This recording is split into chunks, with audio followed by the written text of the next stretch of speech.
get started. We will call the Columbia County Land Bank Corporation meeting to order. Need to do a roll call.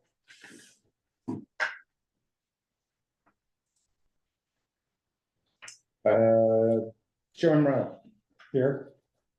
Supervisor Knapp, Here. Supervisor Adams, Here. PJ Keeler, Here. Suzette Bowie, Here. Patrice Perry, Here. Chris Fox. No, that is a point. February minutes. I have one thing to say about February. So both of the minutes oddly will need to be amended for different things. I think I included in the email that we accidentally reapproved the January minutes at the last meeting. So these are the February minutes, and I also made one amendment to them that also exists in the March minutes. The vote to adjourn, it just has, initially it just had who made the motion, who seconded it, didn't have a little box with the votes in it. So I've added both of those. You gotta dot the i's, they're minutes. I'll make a motion to adopt the minutes as amended. Second. All in favor? Is that for both of them? Opposed? Carried. Now we need the March minutes. And March minutes would just be that simple amendment of adding that box of the votes to adjourn back in. I'll move it again. As Second amended. again. All in favor? Aye. Opposed? Carried. That's it.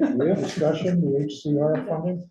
ACR funding, last Friday, the Housing Trust Fund Corporation met, their board of directors met. We were part of the agenda. Our full ask of $450,000 for the capital funding was a part of 4 different land banks on one resolution. I'm assuming that means that we got what we asked for, but I have not heard yet from HCR.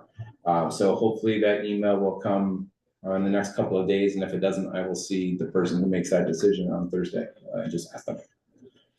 The other thing that I want to mention about HCR funding, the other funding stream that we received from HCR, just the admin funds. So this is what they call the non-operational / technical assistance funding. The contract term for that funding was, well, is ending June 30th. To date, we have drawn a little under $18,000 down out of the $100,000 that they allocated to us. So I guess I'm asking the board for, maybe Mike as well, a little direction about how we want to go about addressing HCR. Do we want to extend the current contract? To provide a little more context, this funding stream is available for the first 36 months of the land bank's existence. And we've had, it'll be 12 months at the end of next month. And so far, we've only drawn down the 18%. We are due for another disbursement request for CEDC's administrative services, as well as a couple of odds and ends, appraisals and title searches and things like that. But we're not going to approach, obviously we won't approach 100% drawdown by the time the contract is up, but we're quite a bit away. Do we think that, so we're not going to use land bank funds now to supplement the VRIP program, so that Right, set that would have aside been is a now. different funding stream That's a because that would have different come from the funding capital budget. Oh, that's the capital budget. Yeah. So how are we looking at this 100K? Are we looking I at? think we have to budget through, what is it, June 30th? June 30th is when the contract ends. With the state. With the state. I think you put a budget together as anticipated expenses through June 30th, and you tell them that's what you're going to requisition. And you leave it on the table, because I don't see, unless they extend it, and if they extend it, then you get off the cycle.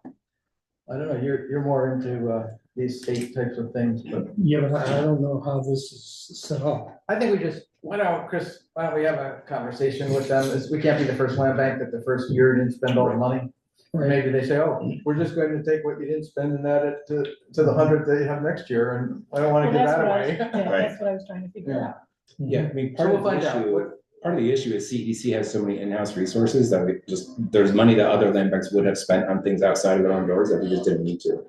And also just Like, you should do a better job of billing us, is that what you're saying? You know? I even sat down today and I said, what if I really calculated the hourly rate of everyone's salaries and the amount of hours that they donate or giving to the land bank, and it came out to what we had already put into the budget, which is why we made the budget that way. But you're already paying us. So. Yeah, right. Yeah. So it's just a conversation, I think, with HCR to see which way they want to go. Well, and also I think as the housing task force work evolves to a point, it'll be the other way around. Right. Where Yeah. we'll be using the land bank for the administrative costs to cover that, and then, you'll be billing CEDC for, Yeah. for what we're So it'll level out, but let's see how they have done it in the past when the first year of the land bank. I actually do, just on this topic, because Supervisor Adams brought up the vacant rental improvement program. So there's been some news about that. I think an email has been circulated amongst various, all the towns and villages in the city. So we'll have a webinar next Thursday about this program. RUPCO has agreed to grant priority status to applications that come in from Columbia County from this point going forward, just because they've received a lot of applications from 5 of the 9 counties they service, just 1 so far from Columbia County. So the other 4 counties will get kind of preferential treatment going forward. The other bigger piece of that, as it relates to the land bank, we had initially, I had initially thought it would be a good idea to use some of the land bank capital funds to supplement the VRIP grant. After conversations with RUPCO and conversations with HCR, the way the program is designed, somebody would have to qualify for the VRIP grant First. right, but based on their project being complete with that grant funding, filling all the gaps. So then if you were to add land bank money to it, you're just giving this landlord another, $25,000, $37,000, just out of the goodness of your heart, I guess. You're not creating any more units.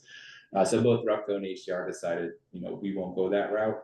Luckily I had this realization before our budget went up for vote. So I've already talked to HDR about it.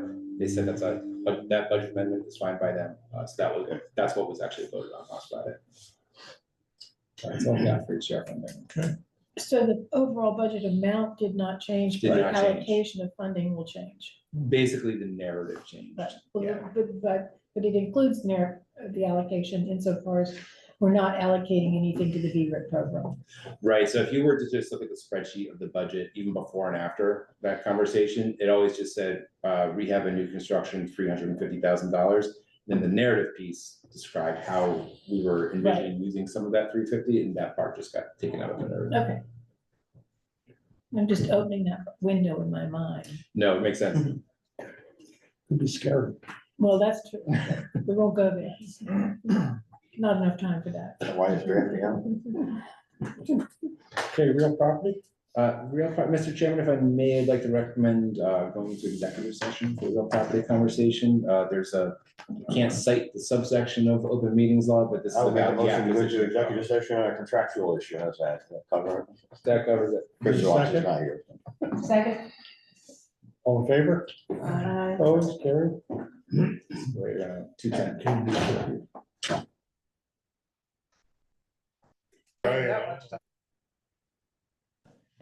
Okay.